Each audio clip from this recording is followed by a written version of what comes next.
როგორც ქალბატონებს, ასევე მამაკაცებს ზოგჯერ ჰგონიათ, რომ კონტროლი, ეჭვიანობა და ტკივილი, რომ ეს არის სიყვარული. კონტროლით, ეჭვიანობითა და ტკივილით ადამიანი ტყდება და ნამდვილი სიყვარული ის შინაგანად არ გაგტეხავთ, ის თქვენს შინაგან სიმშვიდეს იცავს.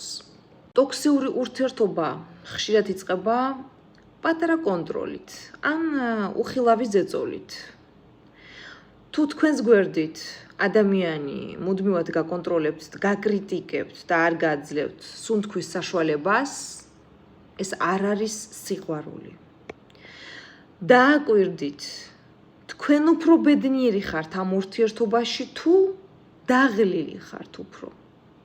და მეორე, დაიწყეთ ყოველთვის საზღვრების დადგმა.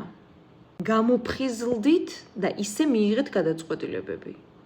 დაუწესეთ საზღვრები ადამიანს ყოველთვის. ანუ თქვენ გაქვთ თქვენთვის დრო, რომ მაგალითად სახლში, ოჯახში 1 საათი ოთახში გაატაროთ, მაგალითად დაკავდეთ იოგით, დაკავდეთ სპორტით, მოусმინოთ მუსიკას, ან უბრალოდ ხატოთ, ან რაც გინდათ გააკეთოთ და თქვენს ოთახში არავინ არ შემოვიდეს. ეს არის თქვენი private სივრცე.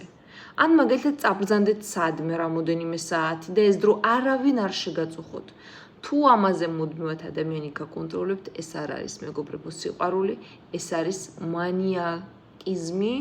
მანიაკობა და ეს ყველაფერი თქვენ გაგტეხავთ და გაგანადგურებთ. ამიტომ დაფიქრდით, თქვენ ცხოვრობთ ისეთ ადამიანთან, რომელიც გიყვართ და უყვარხართ, თუ თქვენ ბევრ რამეს თმობთ და ითბენთ, რაც თქვენ გაზარალებთ ფსიქოლოგიურად. ბევრი რამის მოთბენა და გატარება და ფსიქოლოგიურად დაზარალება იწვევს ძალიან დიდ დაავადებებს.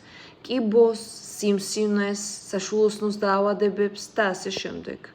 ამიტომ არასოდეს არაფერი არ მოითბინოთ, ყველაფერი კარგად აწონ-დაწონეთ და მალე გაეცალეთ ტოქსიურ სიტუაციას.